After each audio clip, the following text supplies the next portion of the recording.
Hey guys, may ulam na ba kayo? Nako, eto nga, saka iisip ko nga na kung anong uulamin namin ngayong araw. Eto nga Bicol Express ang naisipan ko. Kaya naman tara, luto tayo ng nagmamantikang Bicol Express. Bali, gumamit nga po ako dito ng 1 kilo ng pork belly.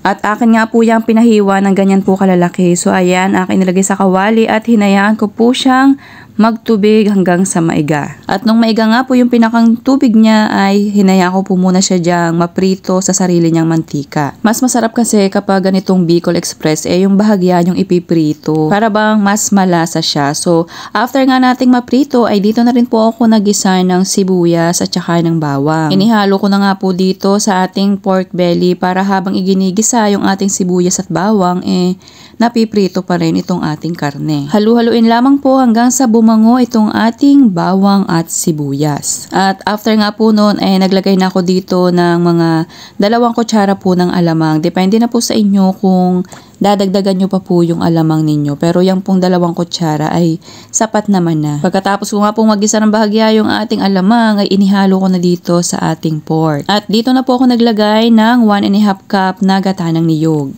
Ang masarap kasi sa Bicol Express ay yung talaga namang sagana po sa gata ng niyog. Dito nyo mapapansin talaga or talaga namang magmamantika yung ating Bicol Express kapag hindi nyo po talaga tinipid sa gata. At naglagay na nga po ako dyan ng pork cubes at ito pong sili. Halu-haluin po at hayaan po yang makakulo para naman po mas lalo pong lumambot itong ating karne. So, tinakpan ko po yan sa loob ng 15 minutes at eto na po ang itsura niya sa loob ng 15 minutes. Halos maiga-iga na po yung sabaw kaya naman po mag-a-add pa po tayo dito ng gata pa rin po ng niyog. So, bali naglagay pa rin po ako dyan ng 1 pang cup ng pinakangkakang gata at naglagay na rin po ako dyan ng asin at paminta. Pwede nyo pong i-adjust yung mga pampalasa po na inilagay ko po dyan. Depende na po sa inyo pong panlasa. So, ayan po ay hahayaan ko po siyang makakulo pa ng mga ilang pang minuto sa katamtamang lakas lamang po ng apoy. Dahil ang gusto ko po talaga sa ganitong Bicol Express ay yung malapot na malapot yung pinakanggata niya at